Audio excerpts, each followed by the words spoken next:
Luko Evangelija, 16 skyrius, nuo 19 iki 31.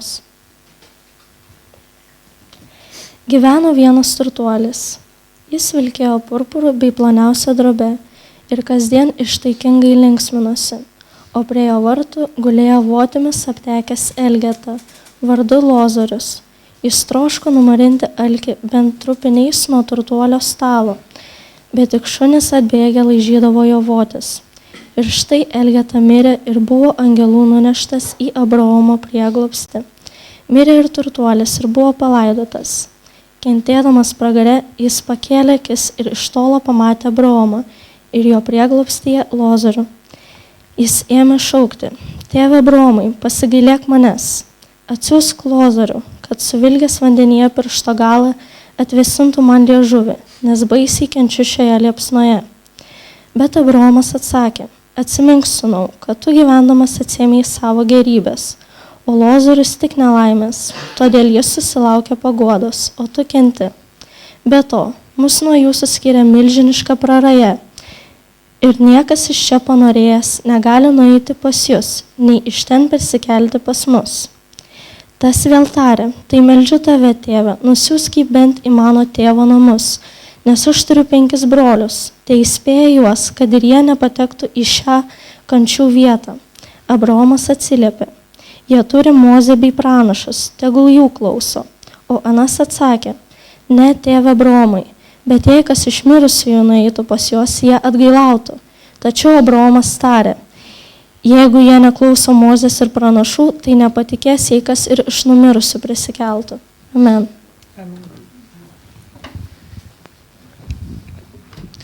Labas rytas, galite prisėsti.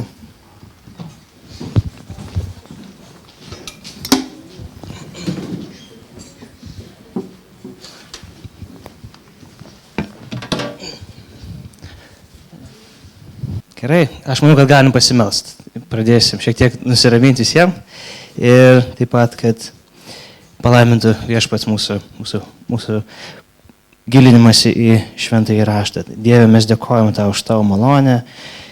Prašom, kad Viešpatie duotų mums ramybės ir išminties gilinantis į tavo raštą, kad mes nuolankiai žiūrėtume į jį, kad mūsų širdis būtų pasiruošusios, nusiteikusios keistis tavo šloviai, kaip tu, Viešpatie, nori, kad mes keistumėmės.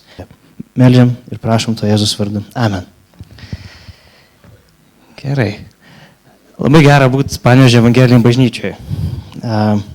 Praeitą sekmadienį su šeima mes lankėmės Klaipėdos krašto evangelikų bažnyčioje.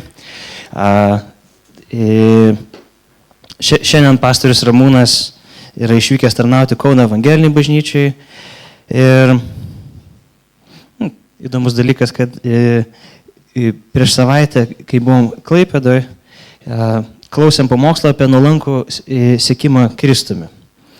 Pamokslininkas kalbėjo apie tai, kad mes visi norim mėgautis gyvenimu, tik tais, kad to pasimėgavimo ieškom ne ten, kur reikėtų.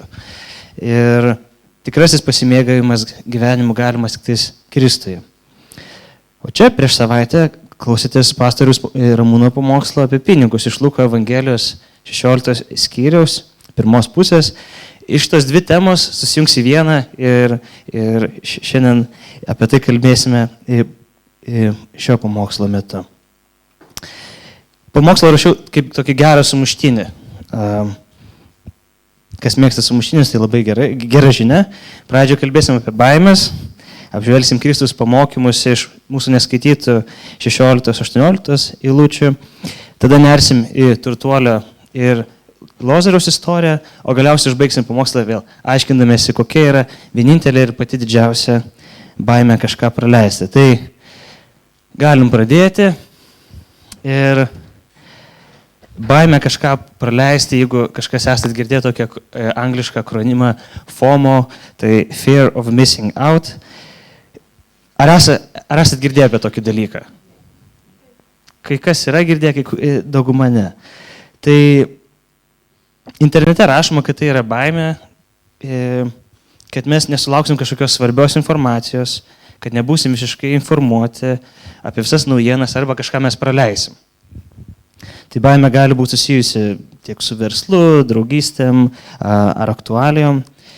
Ir tai skaitoma kaip šių dienų neramių laikų sindromas.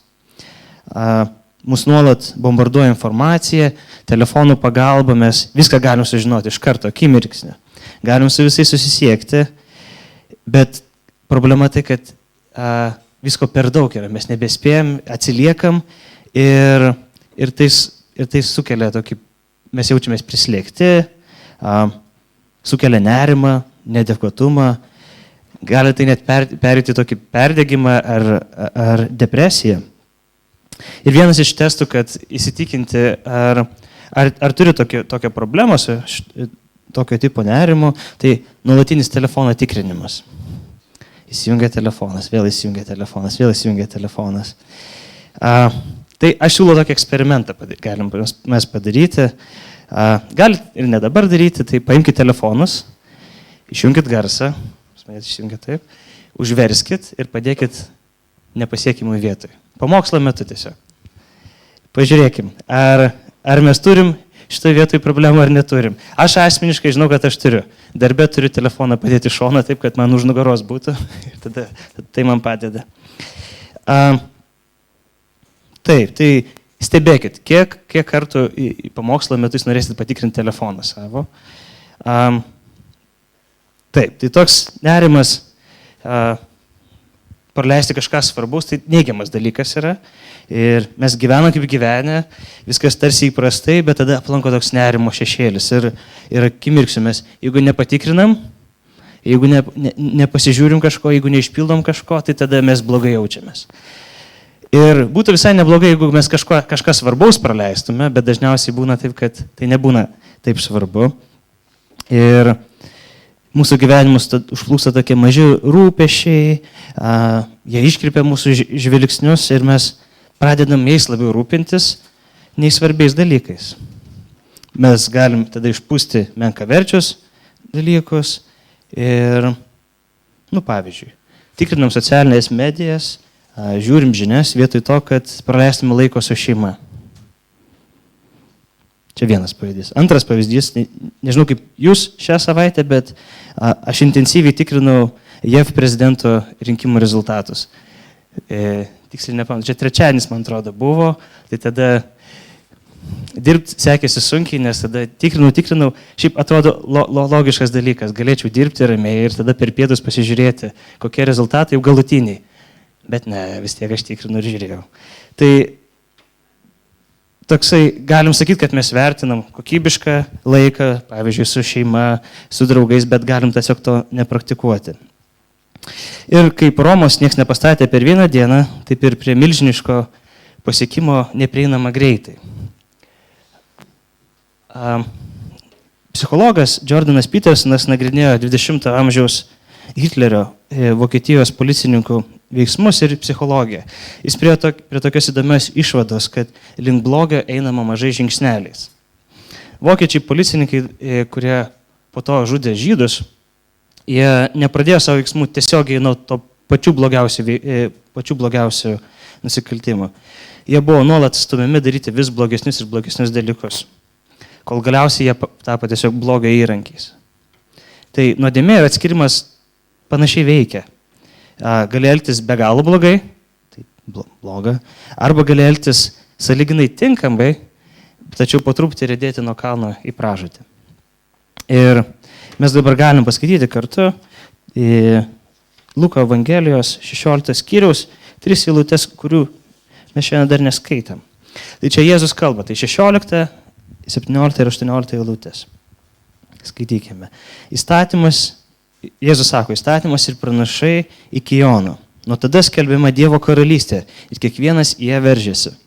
Greičiau dangus ir žemė praeis, negu iš įstatymų iškris bent vienas brūkšnelis. Kiekvienas, kuris leidžia žmoną ir veda kitą, svetimauja, ir kas veda vyro atleistąją, taip pat svetimauja. Gali šiek tiek painiai skambėti, bet tuo metu fariziejai laikėsi tokio mokymo, kuris liberaliai, taip banguotai interpretavo Mozės įstatymą. Fariziejai su kuriais Jėzus čia diskutavo, jie laikėsi tokių nuostatų, kad skyrybos galimos dėl visiškai nereikšmingų priežasčių. Jėzus tada iššaukė tokį požiūrį į areną ir sudrasko į skutelius. Įstatymas ir pranašai iki Jono Krikštytojo kalbėjo ir mokė vieno dalyko, o tas vienas yra Kristus. Ir fariziejai tvirtino, kad jie yra ištikimi įstatymai, tačiau jie sąmoningai, neteisingai jį suprato, siekdami naudos savo. Ar tai atsitiko taip per naktį, kad jie atsikėlė ryte ir tada sako, mes blogai interpretuosim raštą? Ne, tai tiesiog nebuvo. Tai buvo ilgas kelias, po truputį nusisukant nuo tiesos, nusisukant nuo teisingumo ir nusisukant nuo Dievo. O rezultatas toksai, kad fariziejai įstatymai interpretavo taip, kad tai būtų jiems naudinga, kad jie pasipelnytų ir tai be galo žemai yra. Tai naudoti tai, ką turi švenčiausia, naudoti savo pasipelnimui.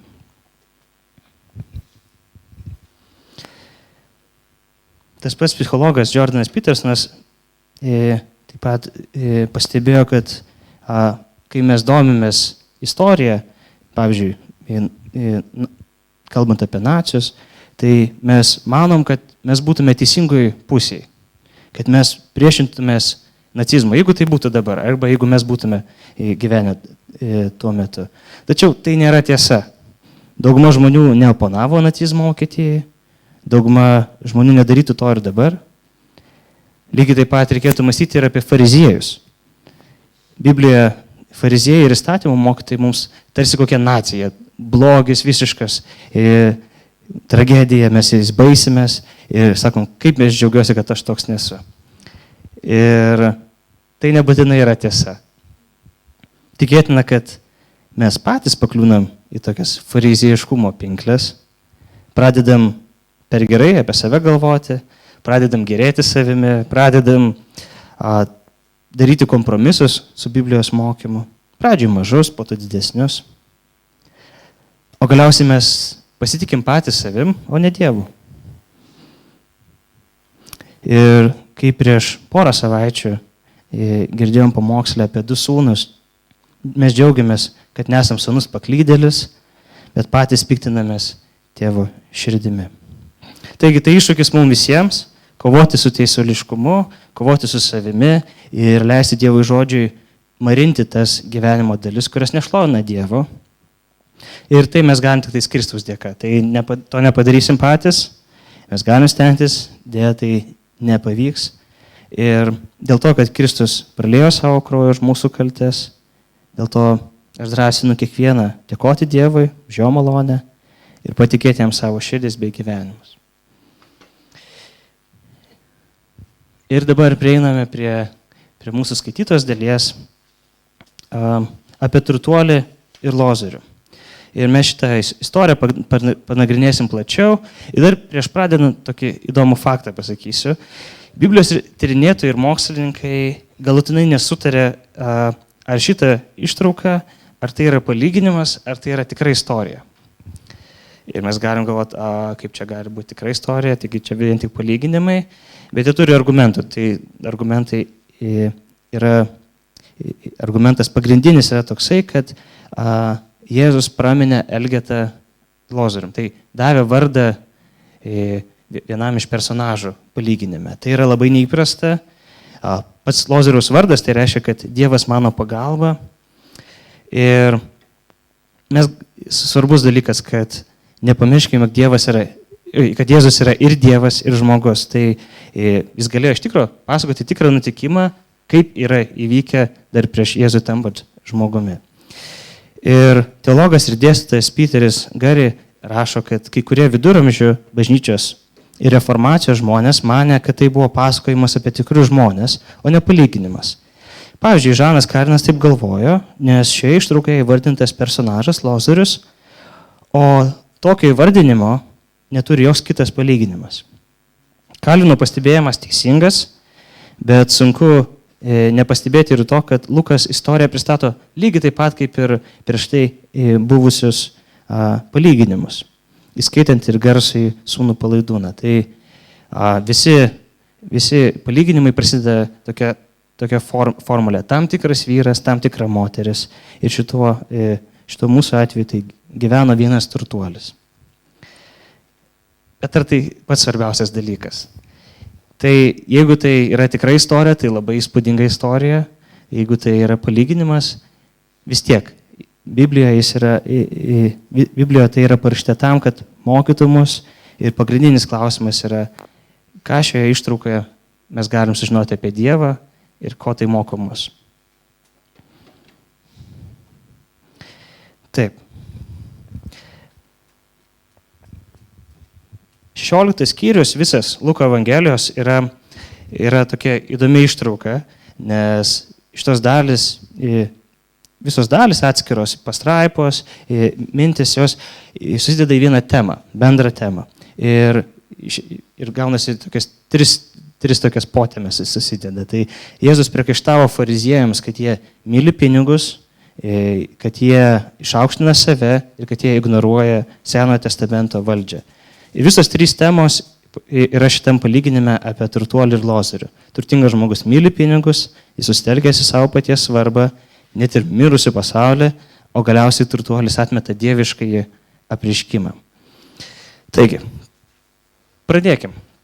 19 eilutė. Gyveno vienas turtuolis, jis vilkėjo purpuru bei ploniausią drobę ir kasdien prabangiai puotavo. Turtuolis gyveno prabangoje. Jis dėvėjo prašmatnius ir brangiausius rūbus. Jis taip pat prabangiai puotavo. Ir puota nėra tik tais duona ir šlapenka, tai nėra tik tais prisivalgymas, tai yra egzotinio ir daug kainuojančio maisto valgymas. Ir jis tai darė kasdien. Tai man yra panašiai nutikę.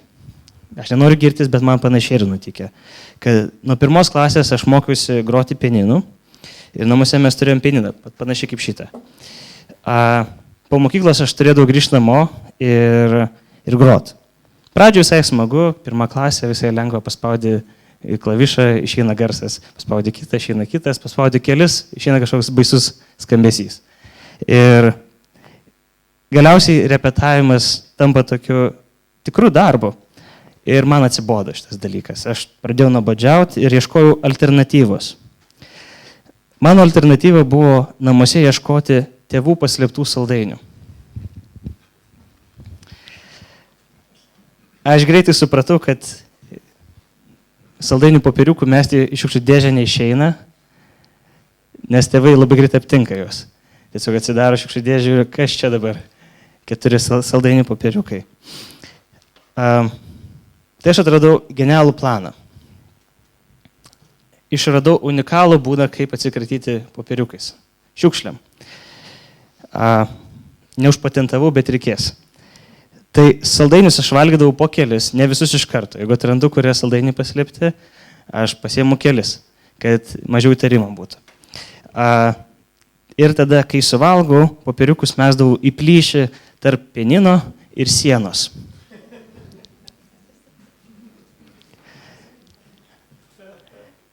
Planas veikia tobulai.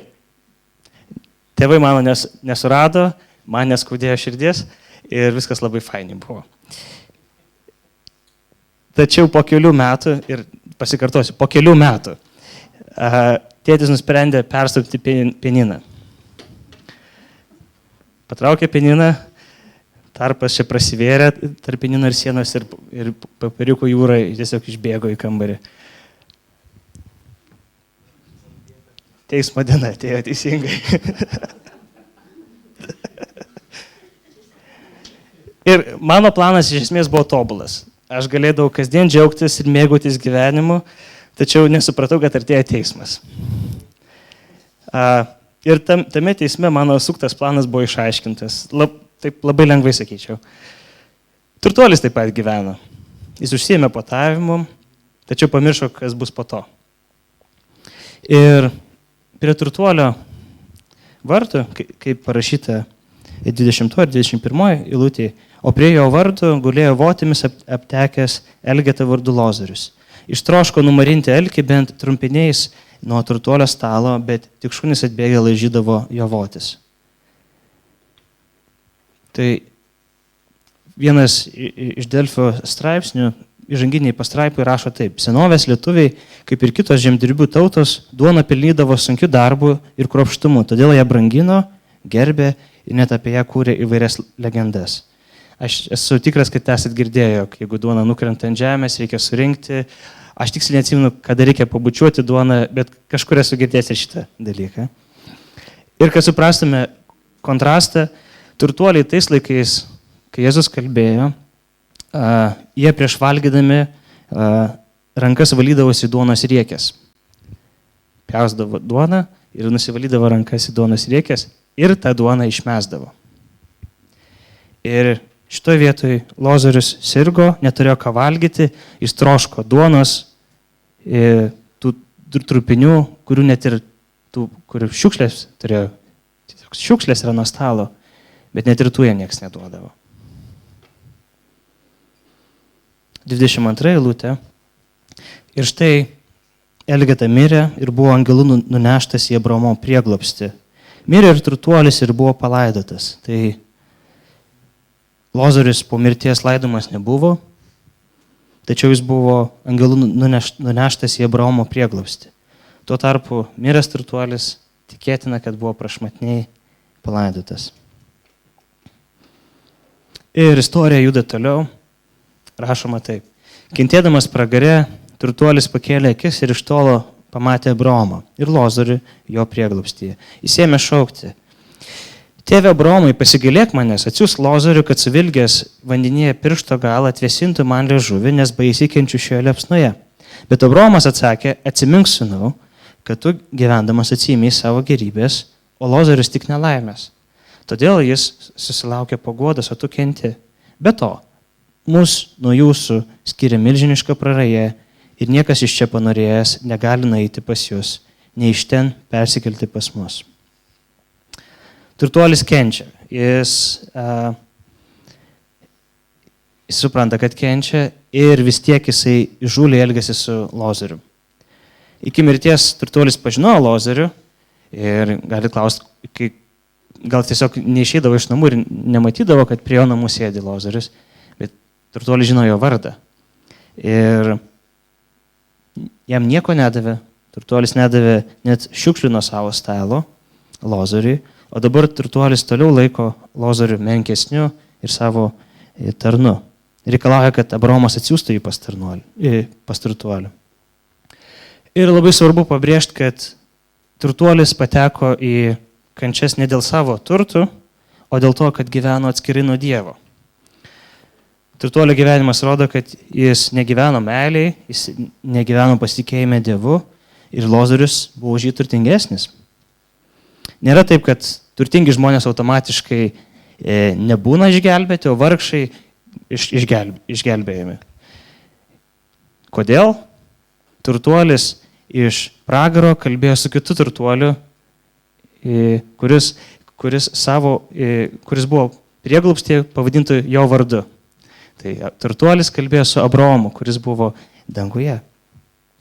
Ir neturtose yra esmė, o tame, kad mes kiekvienas, kaip tas turtuolis, turim kažką, kas mums be galo svarbu. Tai gali būti šeima, tai gali būti draugai, potyriai, kelionės, pripažinimas, statusas, galia, valdžia, įtaka, seksas ar pinigai.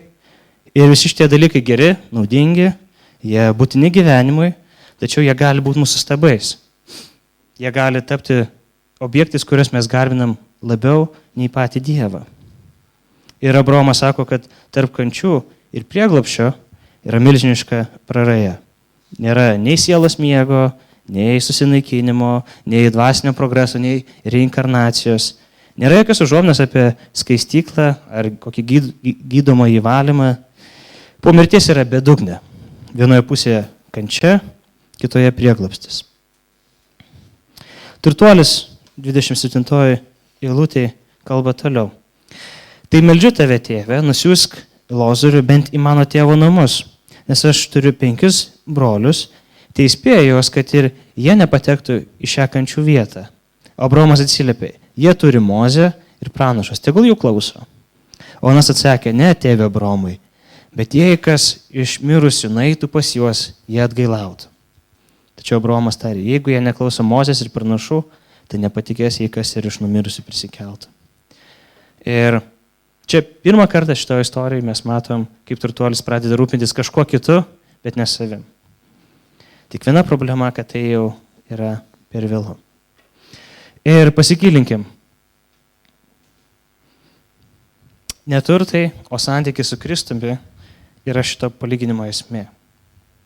Turtuoliui trūko santykio su Dievu, jis nepasitikėjo Dievu, nes turtai jam buvo svarbesni. Lozorius buvo išgelbėtas ne dėl to, kad jis buvo vargšas, kad jis buvo kankinys ar panašiai, nes Evangelija nėra karmo žinia. Karma moko, kad jeigu gyveni pagal tam tikras taisyklės, tavo pastangos vėliau atsipirks. Jeigu ne šitam gyvenime, tai kitam. Lygiai taip pat karma moko, kad jeigu negyveni pagal tas taisyklės, tai tai tau atsiruks. Jeigu ne šitam gyvenime, tai kitam. Evangelija to nemoko. Taip, Dievas teis visus teisingai ir nešališkai, tačiau Kristus rodo, kad svarbiausia yra santykis su Dievu. Ir be jokios abejonės, Lozoriui buvo daug lengviau suvokti, kad jam reikia pagalbos. Jisai nieko neturėjo, jam iš tikrųjų reikėjo pagalbos. Sirgo ir niekas jam nepadėjo.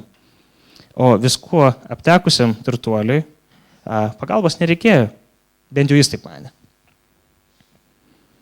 Tiesa yra tai, kad ir Lozorius, ir turtuolis, jiems abiems reikalingas išgelbėtojas. Mums kiekvienam reikalinga pagalba. Turtai, sėkmė, valdžia ir malonumai gali užtemdyti mūsų protus, kad mes kaip turtuolis būtume patenkinti tiesiog mėgaudamėsi gyvenimu. Nenorim išbandymų, nenorim sunkumų, nenorim negandų, nes jie nemalonus. Tačiau tiek turtai, tiek ir kančia yra laikini. Klausimas, kas po to? Kur eisi po to? Ir apsispręsti reikia čia ir dabar. Nes nežinai, kada mirties nuosprendis ateis. Ir kai jis ateis, pasirinkti nebegalėsi.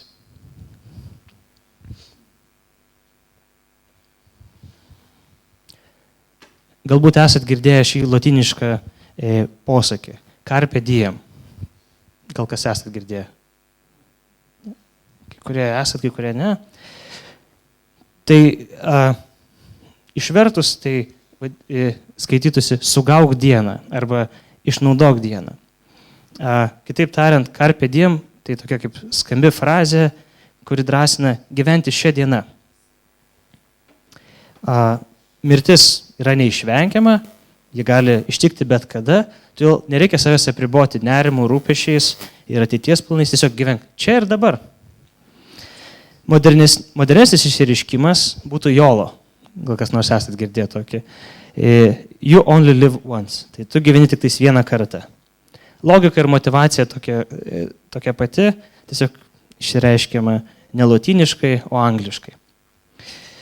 Pati idėja skamba visai gražiai, nors atidžiau panagrinėjus labai tai lėkšta ir paviršutiniška. Tai, kad mirtis neišvengiamai laukia visų, nereiškia, kad aš savo gyvenimą dabar tą patį vertingiausią laiką, kurį aš turiu, ištaškysiu malonumams, kurie jokios prasmės nesuteiks. Ir yra toks serialas Bendruomenė, Community vadinasi. Serialas yra komedija apie 7 labai skirtingus žmonės ir jie tokie kaip grupelė yra. Jie patenka į bendruomeninį koledžą ir jie mokosi, eina per visokius išbandymus ir grupės lyderis Jeffas, jisai toks kaip asmenybė, toks visai įdomus yra, jisai padirba savo atestaciją ir dirba teisininku. Jisai teismo nuosprendžiu, teismas išryšo, kad jisai yra apgavikas, teismas nusprendė, kad tu gali dirbti toliau, gali išlaikyti savo, nes jis sėkmingai dirba, bet tam reikia gauti bent kokį, bent minimalų kažkokį mokslinį laipsnį. Ir tai jam sudėtinga, nes jis niekad sąžiningai nedirbo. Taigi Jeffas suranda tobulą pasirinkamąjį dalyką koledže. Ir tas pasirinkamas dalykas vadinasi Carpe diem. Pirmoje paskaitoje dėstytojas sako, kad studentams reikia tiesiog mėgautis akimirką. jokių atsiskaitimų, jokių egzaminų, nieko nereikia mokytis. Tai Jeffas natūraliai apsidžiaugia, pati geriausia žinia pasaulyje, jo laukia lengviausias įvertinimas, koks tik įmanomas. Tačiau dėstytojas po paskaitos Jeffui pasako, kad mano, kad Jeffas yra oportunistas ir jis nori lengvai prasmukti. Todėl liepia jam per savaitę rodyti, jog jis mėgaujasi akimirką. Tai Jeffas išbando viską. Jis apsirengia spalvotai, jisai skraidina aitvarą, šokinėja per virvutę, žinot, kai mergaitė šokinėja per virvutę, tai jis irgi šokinėja, tai daro, bet tai dėstytojo neįtikina. Galiausiai Jeffas pasiduoda ir grįžta prie savo grupės, kurio draugas vienas sunkiai išgyvena pykčius su savo tėvu. Jeffas nusprendžia padėti draugui, tarpininkauja konflikte, kaip tikras teisininkas, ir padeda abiems suprasti vienas kitą. Ir galiausiai jis džiaugiasi, kad pavyko išspręsti konfliktą ir sutinka tą patį dėstytoją, kuris pasirodo viską stebėjo. Ir dėstytojas pasveikina Jeffą, nes užskaito jo darbą. Sako, tu išnaudojai dieną taip, kaip norėjai pats, skiriai daug pastangų padėti draugui.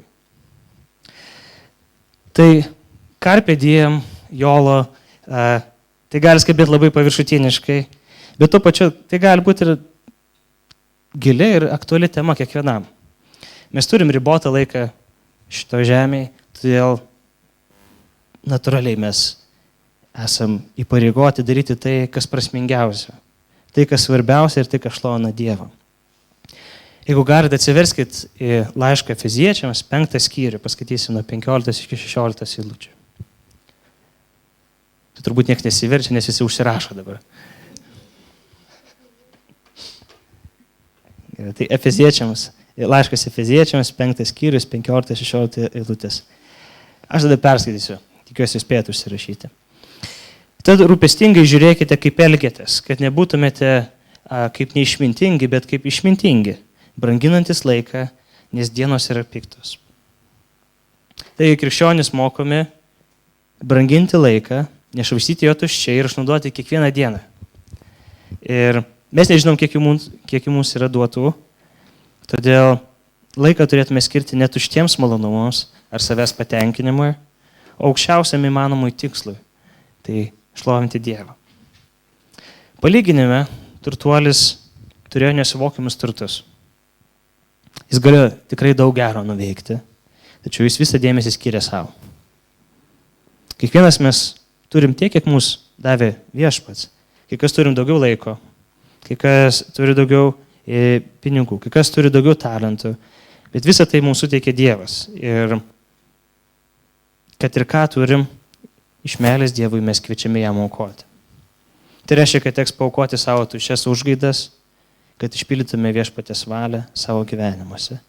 Bet tai daug daugiau nei verta žiūrint iš amžinybės perspektyvos.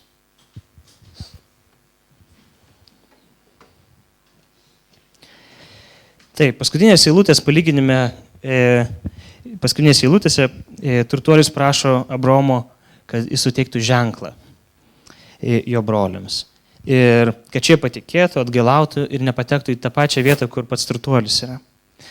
Abraomas nurodo, kad viską, ko jiems reikia, jie jau turi. Jeigu jie neklauso Mozės ir pranašų, tai nepatikės jie, kas ir iš numirusių prisikeltų. Ir kartais žmonės mąsto, kad man reikia aiškaus ženklo iš dangaus. Tuomet aš iš karto patikėčiau. Prižadu. Ir Jėzus moko, kad taip nėra. Tiesiog. Ir jeigu norit pavyzdžio, tai suteiksiu jums pavyzdį. Jono 12 skyrius, 1 ir po to 9-11 eilutės. Čia istorija tokia yra. Vieną kartą Jėzus atkeliavo pas savo draugus į svečius, o ten mirė jo draugas Lozorius.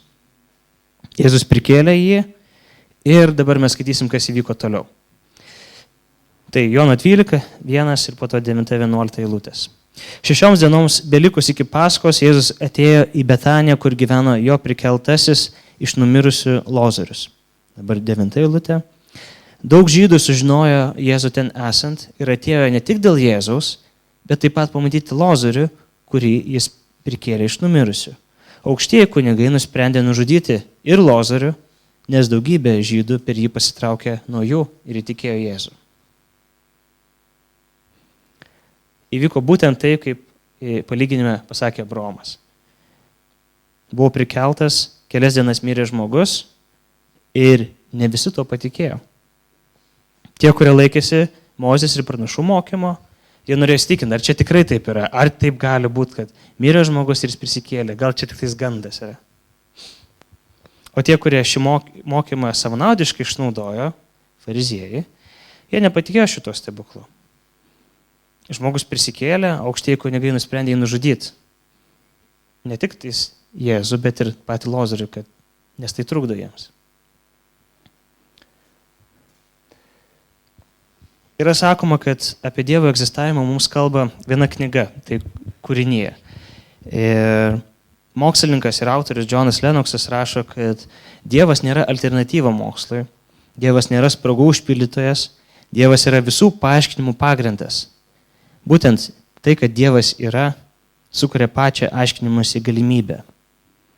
Jei bandom suvokti visatą ir išbraukiam iš visatos Dievą, panaikinam tiesiog iš lygties, tai mūsų patys geriausi apmąstymai, pastebėjimai ir įrodymai nueina veltui. Nes mūsų protai, kuriuose mes sugalvojam labai stiprius argumentus, logiškai juos sudėliojam į vietas, tai mūsų protai yra iš nieko atsiradę atomų ir molekulių kratiniai. Nuoširdus ateizmas smegenis laiko tiesiog sugedusių kompiuterių, atsiradusių iš niekur. Ir ko galima tikėti iš tokio kompiuterio? Tai tik vieno dalyko – klaidos. Be Dievo nebūtų mokslo. Yra dar viena knyga, čia bendrai sakant, yra dvi knygos, tai viena Kūrinija yra, o antra knyga yra tai, kad Dievas apreiškė mums viską, ką turim žinoti apie jį, kad galėtume su juo bendrauti, ir ta knyga yra šita knyga, Biblija.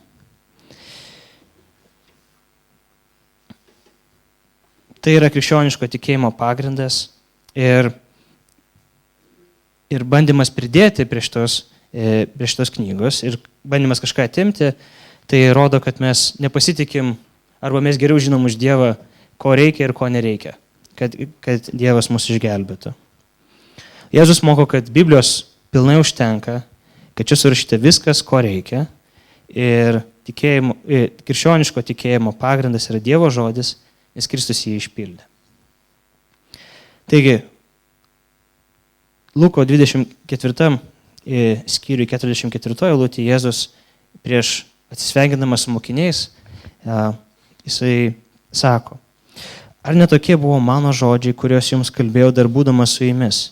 Turi išsipildyti visą, kas parašyta apie mane Mozės įstatyme, pranašuose ir psalmėse.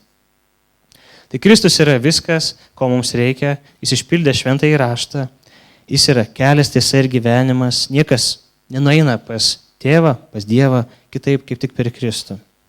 Ir todėl tai yra pagrindas, dėl ko mes galim pasitikėti jo auką, kad tai padengia mūsų kaltes, kad jo mirtis ir prisikėlimas užtvirtina, kad būsime prikelti amžinybei su Dievu. Galim pasitikėti Jėzumi, kad atiduodami jam savo gyvenimus mes paveldėsim amžinybę su juo. Ir kaip aš jums žadėjau, mes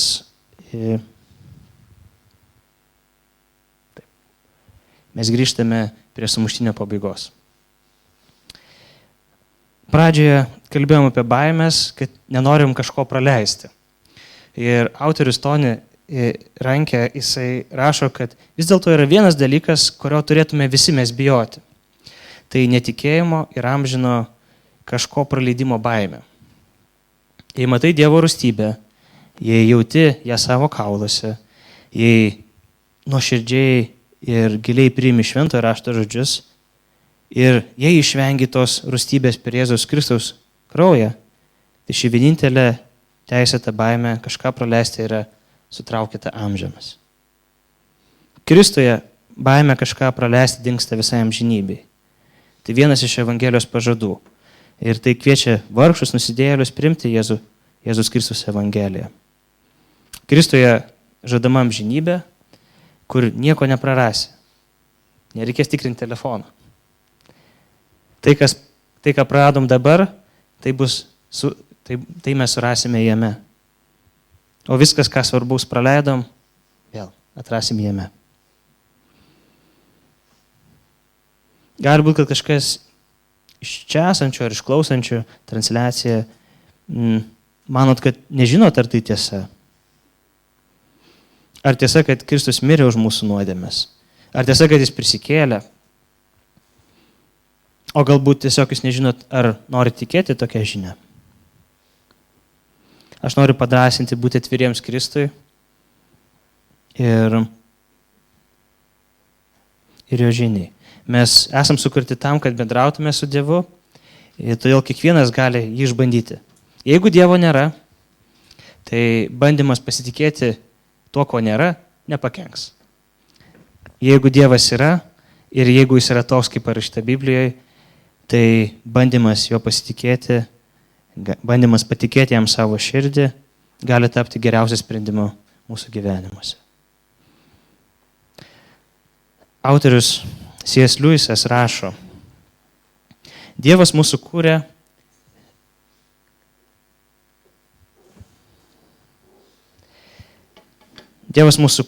išrado, kaip žmogus išrado variklį. Automobilis pagamintas tam, kad važiuotų varomas benzino. Jokių kitų kurų varomas automobilis nevažiuos tinkamai. Dievas sukūrė žmogaus variklį, kad žmogus veiktų varomas Dievo.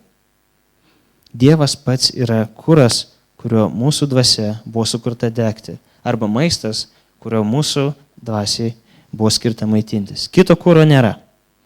Todėl tiesiog neverta prašyti Dievo padaryti mus laimingus taip, kaip mes norim, nes tiesiog tai neįmanoma.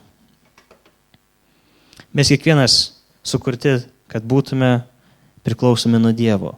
Ir tik jis vienas gali suteikti mūsų gyvenimams ramybės, pilnatvės. Ir tik jis vienas gali suteikti mums užtikrintumą dėl ateities. Todėl aš kviečiu išnaudoti šią dieną, pagauti ją ir gyventi šitą akimirką čionais. Jei nepažįstam Dievo, prašykim, kad pažintume jį. Jei nusidėjom, atsiprašykim Dievo. Prašykim išminties kasdien gyventi, sekant paskui Jėzų. Ir galiausiai prašykim, kad Dievas apvalytų mūsų širdis nuo antraeilių dalykų, kurie dažniausiai užima svarbiausią vietą mūsų gyvenimuose. Taigi, jeigu pamokslo metu eksperimentavot kartu su manim ir laikė telefonus nepasiekimui vietoj, tai gali džiaugtis, testą išlaikėm. Tikiuosi, pamokslas sumuštinis buvo naudingas, o dabar kartu pakilkim ir dėkokim Dievui.